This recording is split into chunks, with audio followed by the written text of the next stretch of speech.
ఈరోజు మన ఓడిసి మండలంలో స్వర్ణాంధ్ర స్వచ్ఛాంధ్ర కార్యక్రమంలో మన గౌరవనీయుల మన పల్లె సింధిరారెడ్డి గారు అండ్ మాజీ మంత్రివర్యులు రఘునాథ్ రెడ్డి గారు ఆధ్వర్యంలో సాసా కార్యక్రమం నిర్వహించడం జరిగింది.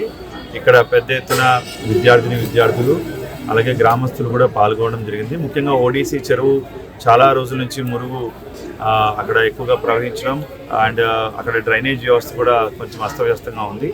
వెంటనే అక్కడ జేసీబీని కూడా పెట్టడం జరిగింది అండ్ అది ఒక వారం రోజుల్లో దానికి కొంత క్లీనింగ్ కంప్లీట్ చేస్తాము. అండ్ ఇక్కడ చాలా చోట్ల మెయిన్ రోడ్డు మీద కూడా డ్రైనేజ్ వ్యవస్థ సరిగ్గా లేకపోవడం మీద రోడ్డు మీద కూడా మురుగు ప్రవహిస్తుందని చెప్పడం జరిగింది. ముఖ్యంగా ఏంటంటే ఇక్కడ డ్రైనేజీలు అన్నీ కూడా ఎన్క్రోచ్మెంట్ అయిపోయినాయి. అన్నీ కూడా స్ట్రక్చర్స్ వచ్చేయడం వల్ల డ్రైనేజ్ వ్యవస్థకి సరైన సౌకర్యం లేకపోవడం వల్లే ఈ ఓవర్ ఫ్లో అవ్వడం జరుగుతుంది రోడ్స్ మీద. సో ముఖ్యంగా పంచాయతీ సెక్రటరీకి తహసీల్దార్కి కూడా బౌండరీస్ డిమార్కేట్ చేయమని చెప్పడం జరిగింది.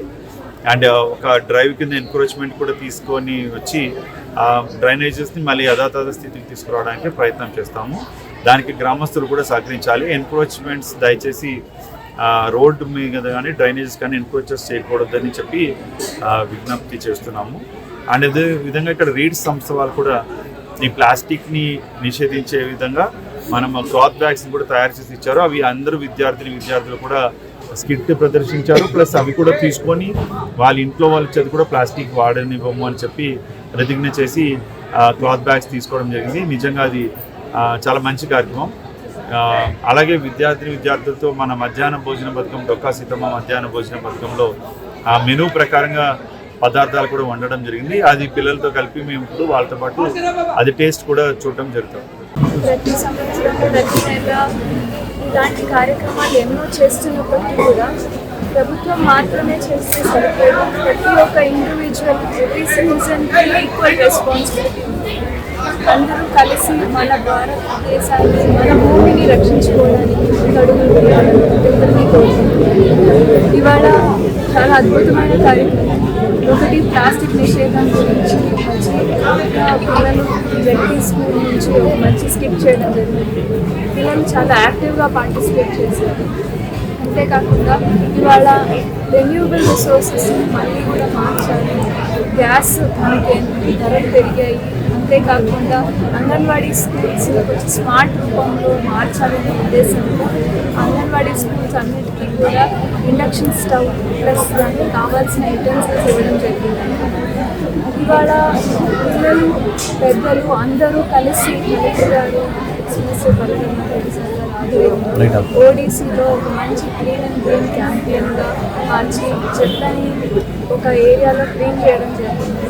ఇది ఒకరోజు చేస్తే అయిపోయే కార్యక్రమం కాదు. ప్రతిరోజు మన లైఫ్ స్టైల్లోనే ఇన్వైట్ చేసి చెత్తని ఆర్గనైజ్డ్గా ఒక చోట చేర్చి దాన్ని రీసైక్లింగ్ మెథడ్ ప్లాస్టిక్ యూసేజ్ని తగ్గించడం ఇలా అన్ని బాధ్యతలు మనం తీసుకోవడం ప్రతి ఒక్కరిని ఎడ్యుకేట్ చేస్తూ ముందుకు వెళ్ళాల్సి వస్తుంది.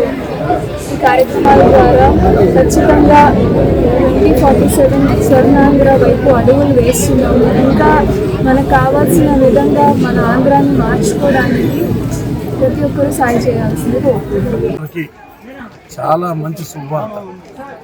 కారణం ఏమంటే అన్నదాత సుఖీభవలో భాగంగా ఈ రాష్ట్రంలోని 46 లక్షల మంది రైతులకు 7,000 రూపాయలు మొదటి విడతగా 26-27 సంవత్సరానికి జమ చేస్తున్నాము.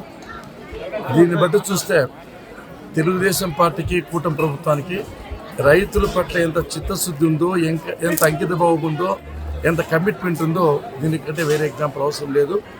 అదేవిధంగా ఈ రాయలసీమను ఇండస్ట్రియల్ హబ్గా కాకుండా హార్టికల్చర్ హబ్గా కూడా తయారు చేయాలని చెప్పి 30,000 కోట్ల రూపాయలతో ఈ పెద్ద ప్రాజెక్టును కూడా తొందరగా ప్రారంభించబోతున్నాము.